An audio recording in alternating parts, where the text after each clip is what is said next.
Well, hello, Liberty listeners. Welcome to another episode of Liberty Road. Today, you guys get to hear from my newest friend. We met through a mutual friend, and we both were like, we should have known that we were going to be friends. Then I got to read her amazing book, The Ambition Trap, and I wasn't wrong. She's everything that I thought she was going to be and more. Amina AlTai, welcome to the show. It's so nice to have you here. Oh my gosh, it is an honor. And I literally feel like I'm sitting with a sister. Oh, that's how I feel. That's how I feel from our brief conversation. But also, let's just shout out Stacey Lindsay. Thanks for bringing us together. Queen of Queens. Yes, Queen of Queens. That's so. And did I get your name right? You did. You nailed it. Okay. From Annetta to an Amina, we got to get this right. Exactly. So I'm just going to hold up your book for those who are watching. This is The Ambition Trap. I got an early copy. Thank you. It's awesome. My pleasure. And there's so much that I want to unpack. But first, you get started. Why did you want to write this particular book? Why was this idea of the ambition trap important for you to write? Well, what I came to realize is essentially I was a walking ambition trap as I started to make sense of my own life. And so in the book, I share about my origin story. But, I am the child of immigrants and was taught, you work really hard, you keep your head down, you're the first one in, the last one out.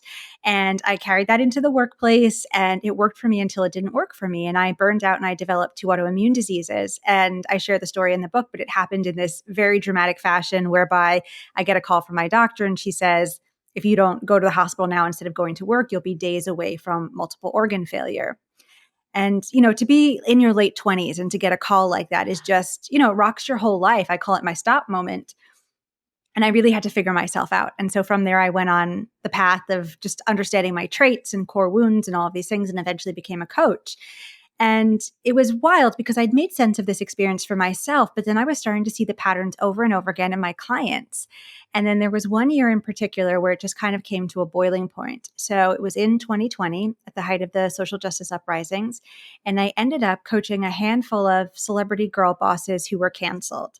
And my book is not an analysis of cancel culture because that's a whole other thing. But what I was starting to see in just a more exaggerated way was the same patterns that I had seen with myself and my other clients. So I was seeing a lot of stuff around ambition, and that there were 2 types of ambition, really. There was painful ambition that was fueled by our core wounds, and then there was more purposeful ambition. And ambition is complicated, right? Because if you are a woman, a person of color, a person with a disability, LGBTQIA+, we experience an ambition penalty, and then we try to outwork it as well. So there's so much complexity here, and I wanted to piece apart the complexity. I love you talk about, and correct me if I'm wrong, kind of that ambition in and of itself is somewhat neutral. Exactly. Yeah.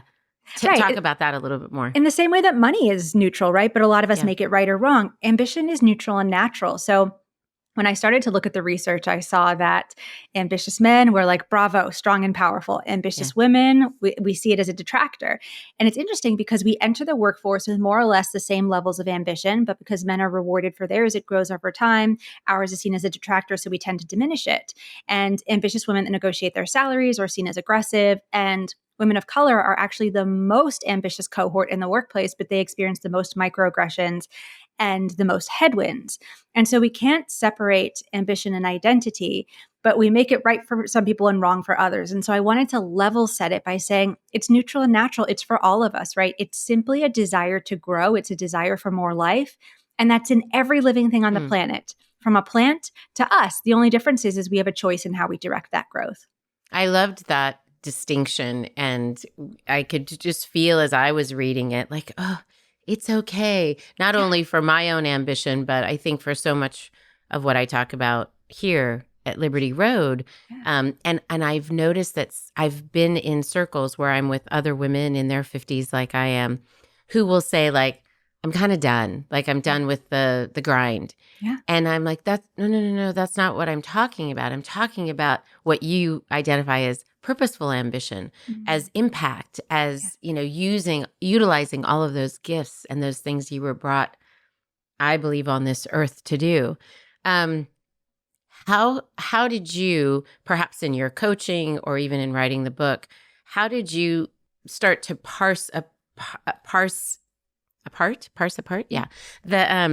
What is painful and what is purposeful? Like, how did you, there's exercises in the book, but since we don't all have it as we're listening, how did you sort of pull those things apart and say, okay, this is the ambition you want to have, and this is the ambition you need to be wary of? Yes. So I do highlight the difference between painful and purposeful ambition in the book. And there's a framework to help us understand when we're living in one versus the other. And it's not an all or nothing proposition, right? There are seasons where we might be around other people that live in painful ambition. So we tip into it a little faster, or seasons that we're more purposeful. And so I never want anyone to make themselves wrong or weaponize the framework, right? We're operating in a system that kind of benefits from us being in the painful ambition because we'll stay overworking and all of the things. And so I just started pattern recognition, starting to notice the ways that we were working, that I was working, that my clients were working, that wasn't supporting us. And then I came across this body of work by Dr. Tima Okun and Kenneth Jones, and it's about white supremacy culture at work. And there were certain trademarks, and I was seeing this overlap between the patterns I was noticing in myself and my clients, and then what they were highlighting in the framework. And then I just took it to another level, basically, by just going deeper around the patterns that I was seeing and where those things were originating from. And how much of what you said earlier, that the most ambitious are, I think you said women of color. Is that what you said? How much of that is, given the book you just mentioned, is the need to sort of level up? Like, this is what ambition has looked like to this date. This is what has been okay. And I'm so far behind. I become ambitious in an effort just to match that. Is that what it is? Or is there something more internal in us? Because I am the us in that particular scenario. That's such a beautiful question. I'm like, I feel like nobody's asked me that question before, and I love it. I think it's super insightful. And I think that everybody's different, right? But what I was noticing was there's two pieces at play. There's mindset, but then there's also the systems that we operate in, right? So I talk about how painful ambition comes from a core wound. And there are 5 core wounds, and we each have 1, 2, 3, or all 5, depending on our lived experience. And you can have the most magical parents on the planet or be the most magical parent, and we will still emerge with a core wound because it's just a perfectly human rite of passage. And it can even happen vicariously or on the playground, right? It doesn't even say anything about our parenting.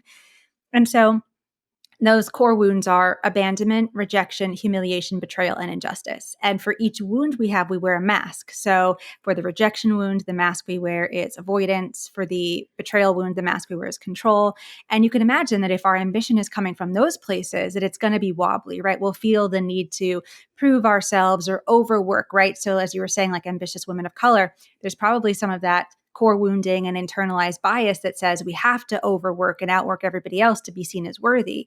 And then also there's the systemic piece, right? The systems mirror this back to us by telling us, by not having us in the upper echelons of organizations and lack of representation, and by rewarding certain people and making other people's identities wrong. And so it's a both and, but everybody is on a spectrum in there. Yeah, I think that particular part of the book, and you do this repeatedly throughout the book, where you identify these things and we can sort of find ourselves in them, and then you have these descriptions of them. But it was it would be so, if we could just pull that out. I actually have it all highlighted and dog-eared here, but if we could just pull that out and read it and see ourselves, identify ourselves in those bits, we would know so much more about how we move forward, and identifying the wounds for our own sake, right? Literally for our own sake. Truly. I wanted to also ask you, what about your work as a coach led you to believe that there's more for me to do? I need to actually author this book, right? What about what you were seeing was either the information wasn't compiled and you wanted it compiled, or I want to hit more souls, I want to touch more people with this book? Yeah. What was that? It was a both and. So, depending on what study you read, 70% of us are burnt out right now. So, like at the beginning of the pandemic, we saw hordes of people, particularly women of color, women of a certain age, leaving the workforce because they weren't being accommodated appropriately. And so I just saw so much about the world of work being broken and kind of connected to these painful ambition pieces. And then the other piece was that I wasn't seeing anyone talk about ambition and identity together. people were talking about ambition and like how sometimes it's unchecked and connected to unchecked power, but nobody was talking about the identity piece. And that had been my entire lived experience. And then, you attract what you are. So in my coaching practice, I was seeing all of these really ambitious women, women of color, people with disabilities, LGBTQIA+, and their relationship to ambition was much different and not represented in the books. And it was actually, I was sitting with one of those clients going through this framework, and she was like, "Where's your book? You need a book." And then she was like, "Funnily enough, my friend used to be a Buddhist meditation teacher, just became an agent. I just feel like the two of you should connect." And like, that's somebody that's right up my alley, because I'm very spiritual and my work is super holistic. And I was like, okay, that sounds great. And we just hit it off, loved each other, worked on the proposal together. We took it to market. We sold the book the first week in market. And I share this story because when it is aligned like that, it unfolds, right? Because I had actually tried to sell a book years prior, and it was like pushing the boulder up a hill. It was not that experience whatsoever. But when the moment was right and the work was right, sort of the ways parted. Let's just say that again. When the moment was right and the work was right, the ways parted. I think, it's fitting that you say that given the name of the book, right? That sometimes we work, or we hold on to things. And I always say to my kids, the loose fist, sort of holding an open fist, is the one that wins, right? That's so wise. Let things come and go. But man, when it comes to not just career, but our vocation, it's really hard. Like we want to see ourselves accomplish a certain amount of things, or I think in my case, it's like, I want to impact more. I want to impact more. And how do we hold that so that it's the positive ambition, the positive piece that you talk about? Yes. And then also, I think for a lot of us, it's primal too, right? Our work is tied to actually having money, to being able to live, right? So it's like, if our fundamental needs aren't met, and for so many of us, especially if you came from financial precarity or housing instability, food insecurity, things like that, then our work and our money means so much more to us. And that open fist is a little harder to achieve because there's so much pain there. Yeah. And so there's that piece as well. Yeah. I always feel like, and perhaps this is your case too, but as the child of immigrants, there was like, I gotta show up. Like I gotta show up for them because they commit, they gave up so much to be here, and I gotta show up for me. Like, to be counted. Like, what was all that for? Exactly. Have you felt that? 100%. Exactly those things. And then also of like, I'm a representative of everybody that looks and moves through the world. So I better get this right? I can't get this wrong for all of us. God help all those people in Egypt who are like, actually, no, not her. That's not that one. Oh my God, I love that. I bet you that's happening in my case too. No. Like anyone but her. There's it's chapter 4, actually. I was thumbing through Honor Your Purpose. And I love this idea. You actually talk about kind of moving away from passion in the book, and you lean very much on purpose. And, this is something that it's kind of a core belief here at Liberty Road. And we say, to lean into, to consider the possibilities and lean into your purpose with intention. That's what we hang on to here. So beautiful. What is the distinction? What is your version, your definition of those two words and the distinction between them, and what's good and bad about them? Why make a difference, or why it's not just semantics? Right. I think that we tend to conflate them, right? And especially like in graduation speeches, we're like, live your passion and purpose. And passion by nature is fickle, because in different seasons of our lives, we're going to feel passionate about different things. It's meant to change all the time. So if we try to anchor in something that is transient, it's a bit of a fool's errand. And so be passionate. Yes, please. Absolutely. But building our life around that singular passion, that's going to feel really hard because it's always evolving. And then I also, when I was looking at the research too, we were seeing all these trends around passion. So people that are passionate about their work, they're willing to take a significant pay cut. And that's not available for everybody, right? If we aren't able to make the money that we need to make because we're passionate and we can't make ends meet, then we can't be in that career or that work or that contribution for a lifetime, just a season. And then it also requires that we come from money or we have a partner that's able to support us. And again, not available for everybody. So what I saw around passion is, yes, it's important, but it's not sustainable. And purpose is, it's like such a big thing, right? And when you bring that word up to people, Yeah. they almost like have an existential crisis Yes. Yes. Yeah. But the definition that I love, and I share this in the book, comes from Stephen Cope. And he says that it is to bring forth the best that is within us. Mm-hmm. And I think that that's such a generous way to think about it, right? Versus like, what's this thing that I have to do for a lifetime? And I created this 5-part framework around purpose that is sort of a litmus test to ask ourselves, am I doing purposeful work? And the 5 parts are, it needs to leverage our zone of genius. We all have one. It has to be connected to the impact that we want to have, which I love is one of your favorite words. It has to be values aligned. Our needs have to be met, which is such a big one. I cannot tell you like how many high achieving women that I work with, and they're like, but it's so great. And they're going to give me the free parking space, but it's half the salary. And it's like, nope, your needs aren't met. It's a no. And then the last piece is contentment. Does it help us cultivate a sense of contentment in our lives? Yeah, I feel like those last 2 things, I've never heard that before. Like that was just not within, especially the framework that I grew up in when it came to work. And I love that you give the things that you just talked about, and you talked about creating this constellation, and it's like how you're connecting all these dots.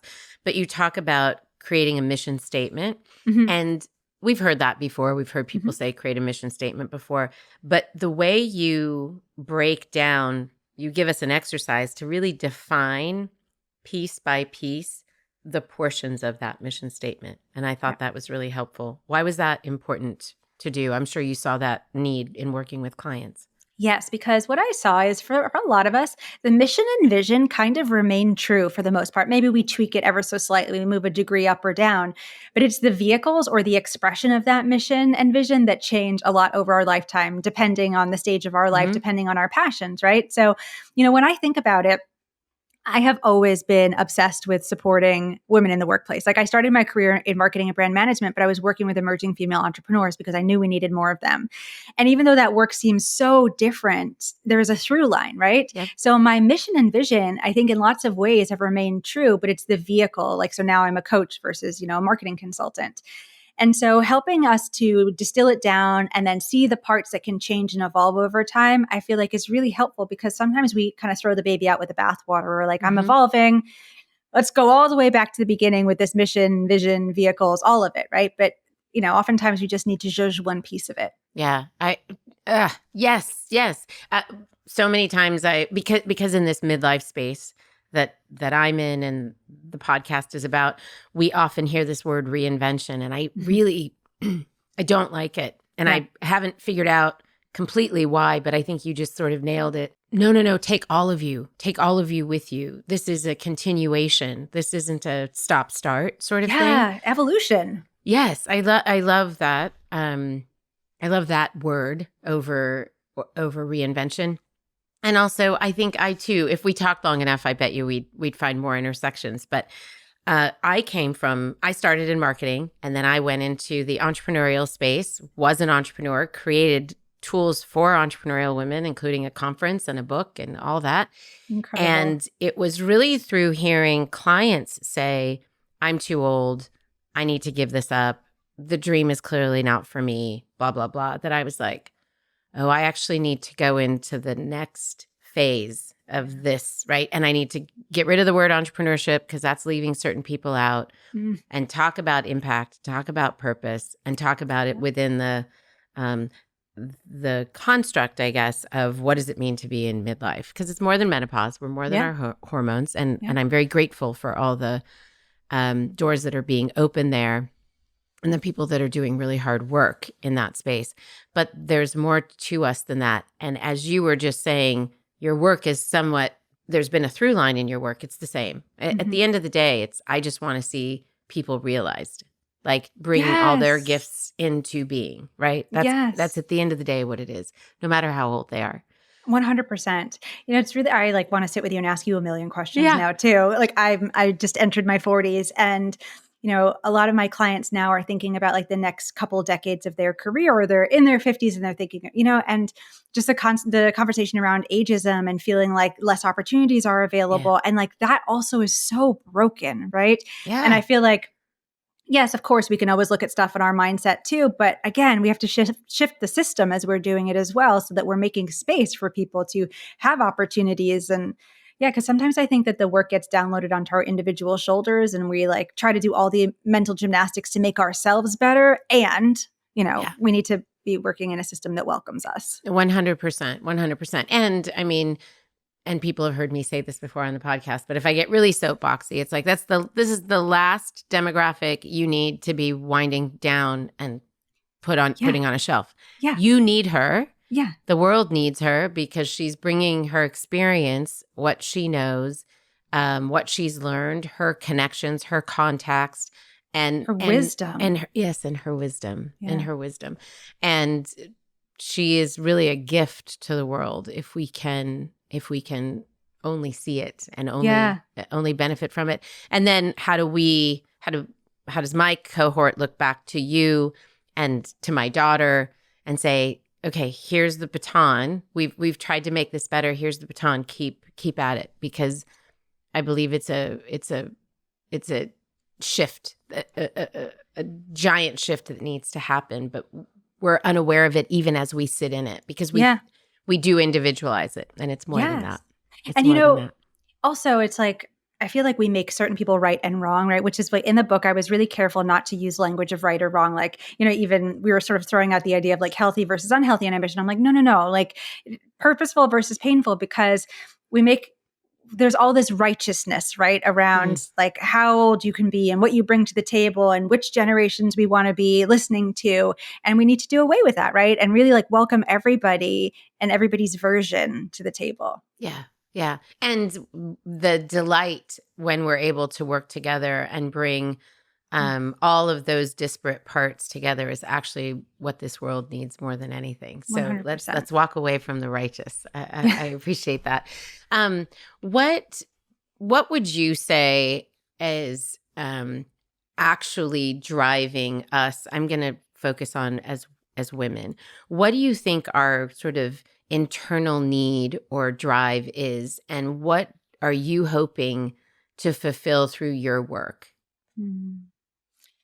So all of us are motivated differently, right? We can have intrinsic motivations, extrinsic motivations. And again, neither are right or wrong. We just want to kind of understand where ours are coming from. And if we are extrinsically motivated, we want to understand if any part of it is painful ambition, right? So I used to be really extrinsically motivated. I was like, okay, whatever shiny objects you can give me, I'll come for them. But there's only so many shiny objects you can get on the outside. And then it starts to feel unfulfilling, right? You get to the top of the mountain and you're like, why do I still not feel whole? Because actually the work that we need to do is on the inside. And now I, can come from a much more intrinsically motivated place, which is a really lovely place to be. But ultimately, I want us to live in a world where peace is possible and equity is our birthright, right? It is, but we don't live in that world right now. And I think that I'm trying to get us on the court with that in the world of work. And there's lots of other ways to do that. But really, that's what I'm here for, because we spend more of our heartbeats at work than we do anywhere else. It eclipses time with our loved ones, with our passion projects, the other things that we care about. And it is so broken and feels so painful for so many of us. So if we can get that part right, I think it would help a lot. So that's what I'm here to impact. Okay, well, we're behind you. You carry the torch. We're behind you. There's something in the book, I'm not sure the chapter, but it's living above the resentment line. Yeah. Oh my gosh, so good. And I made a little note here, but it was that resentment, I think, in this demographic can feel the demographic that I'm sort of speaking to. And let me be clear, that's women in their 40s, 50s, and 60s. It can feel both, I pursued whatever work, whatever I was driven to do, and I resent that I missed out on X. It can be the flip, I didn't do X. I did perhaps what I wanted to, or maybe what I felt like I had to do, and I missed out on being realized in this way. And I want you to help us understand how and that was what I got from the resentment thing. That's what I pulled. I know you mean more than that. But how do we identify what this resentment line is, and how do we move past it? What are some of the steps for us to, and maybe identifying it is the step, but yeah. What say you? It's so interesting because I feel like hearing the phrase like automatically clues us in right away. It's Yeah. like you hear a resentment line, you're like, oh my God, I already automatically know where I'm living below it. So Yeah. it's the space that if we live below it, we feel resentful, where we haven't had our needs met. And therefore we feel, deeply resentful, frustrated, we're kicking rocks. And for a lot of my clients, it shows up as being under supported, whether at work or at home, not Mm. having appropriate compensation. And this is an invitation for us to have our needs met. And we're never too late to have our needs met. And we don't have to earn the right to have our needs met either, right? And so I feel like this is a beautiful moment to, if we made choices in the past that supported us or led us to the place of resentment, how can we forgive ourselves, right? Because I feel like we can't move forward until we've forgiven ourselves and maybe grieved a little bit of what we've lost. Mm-hmm. And then once we've done that work, we can say, okay, now in this season, what does it look like to have my needs met? And what do I need to do to believe that that's fully possible? And then from there, asking for it. Yeah. Asking for it. And I would say asking for it as somebody who is in the workforce, but also asking for it as somebody who wants to enter whatever that impact vocational phase is in their life. It doesn't, Exactly. there doesn't have to be a boss above you to ask for it, right? It's how you move into the next space. Even how you move in your relationships, right? I actually find that for a lot of people that I work with, it happens outside of work too, where they were pouring so deeply into one relationship and not receiving in a way that was really nourishing for them. But I think also it is, it's culturally co-signed for a lot of women, right? To overgive and under-receive. But guess what? Then we arrive at a place where we are deeply resentful. And so what does it look like now to reorganize that relationship? And sometimes people don't come with us on the journey. They don't want the reorganization because they benefited from our lack of boundaries and our overgiving. But that's okay because you're going to gain a lot of people that are super happy to meet your needs. Yeah, that's within the home, and that's friendships, which is another thing that you spend some time talking about.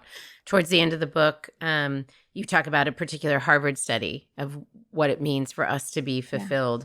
Yeah. Why did that make it into the book? Why was that an important piece for you to include? Well, what I realized so much in this process is that this was such a community effort.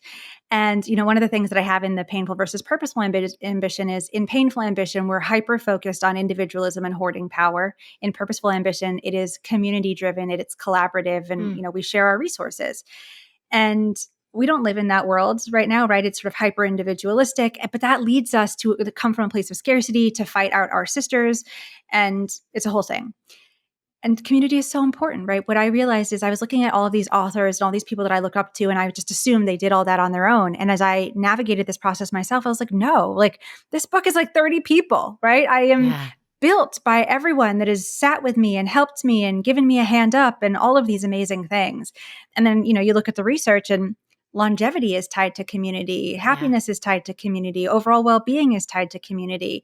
And I think it requires a big mindset shift away from that sort of toxic individualism and into the power of we, because we are much more powerful together, not just happier and healthier, but more powerful. Yeah. And to tie the two things that you just said, that it's not just community is not just other breathing beings around you. It's people who can support you. It's people who can, who walk along with you when you make those shifts, where you talked about, some people have benefited from the way you were and they're not going to benefit in the same way. Right. They may not who come. you are. Yeah. And that's okay. But really identifying who those people are. Yeah.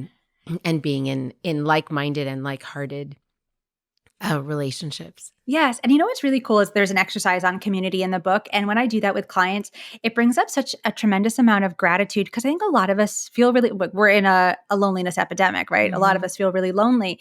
And then when we start to identify who our true community is and how we want to consciously show up for them and how we'd like them to consciously show up for us, it really does close that gap and we feel so much less alone. What a gift to be able to help people identify that. And your work is so holistic. I mean, so much of what you're talking about can be, even when you're talking about passion and purposeful, I was like, that's relationship advice right there. Like if you're going into a relationship long-term just for the passion, it's it's not sustainable. If you're looking Yes. at what the purpose, what is the purpose of this union? What is the purpose of us coming together? How do we benefit from this? So this is really a relationship book as well. Oh my God. Okay. That is so genius. No one has reflected that back, but you're absolutely right. Like this in a relational context, I talk a little bit about that, but what you're Yeah. saying is brilliant. No, it's true. I mean, if you think about, and maybe it's, I'm on 26 years of marriage. And so I'm seeing it through a very different lens. And yeah, passion's great, but that's not what got us here. Right. And that's not what's going to take us, for the next 26 years. Mm-hmm.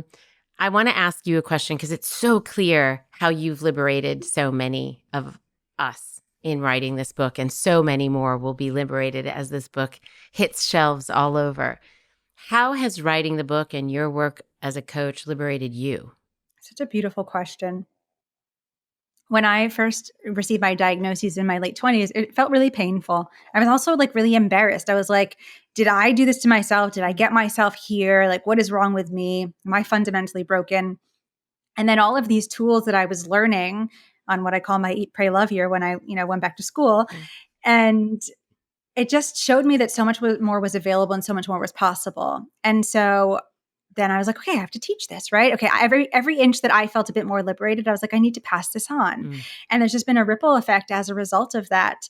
And, our liberated ambition makes way for other people's liberated ambition, which I think is really important, right? If we do the work, we give other people permission to show up in the work. And that's actually how we change the world. And so I feel so blessed for the challenges in hindsight, right? In the moment, I was like, this is terrible and deeply painful. And I do not wish this on my worst enemy. But, no mud, no lotus, especially in my case. And so the painful moments, the rock bottoms made way for the most significant liberation. And it was wounds that I needed to heal. Mm. And then, I'm able to teach that to other people. And again, sort of when we show up in that, we give other people permission to do the same. Sure.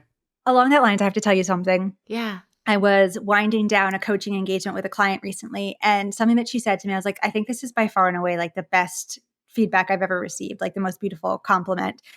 And she said to me, thank you so much for taking such good care of yourself so you could role model that that's possible in the context of entrepreneurship and busy lives and big ambitions, and also so that you could take such good care of us. And I was like, I am so proud of that, because me 20 years ago was the opposite of that, right? I showed up disgruntled, bedraggled, like hanging by a thread because I thought that's what I needed to do. And so to be a markedly different person and receive that feedback feels really special. Wow. What a gift. And just hearing it, what a gift to us who are listening. And there's a different context that you've provided in how the importance of taking care of ourselves so that we can not only show up for others, but show up well for others. Right. And listen, do I always get it right? Absolutely not. Yeah. Am I doing my best? Yes. Yeah. That's all we need. That's all we need. Amina, you're a gem. Keep doing the work that you're doing. And we got to figure out a way to get you deeper into Liberty Road, because the work that you're doing is going to open up so many eyes and opportunities in the purposeful and the meaningful and the ambition that we need to have and that we need to find within us. But also, in my particular world, I think that you bring a really fresh narrative to what some of us are dealing with and what we're struggling with. So thank you for what you've done. Oh my gosh, thank you so much for having me. You are incredible, just so kind, genuine, thoughtful, such thought-provoking questions. I know I said I felt like I was sitting with a sister, and at the end of this, I'm like, I love this person. Aww, I feel the same. The love is mutual, and I'm sure our audience feels the same too. So thank you for taking this time to hang out with me, to hang out with our Liberty Road listeners, and we're going to have you back. So you don't go far. Don't go far. All right, Liberty Road, thank you guys for taking the time to be with us, and we will talk to you again real soon. Bye for now.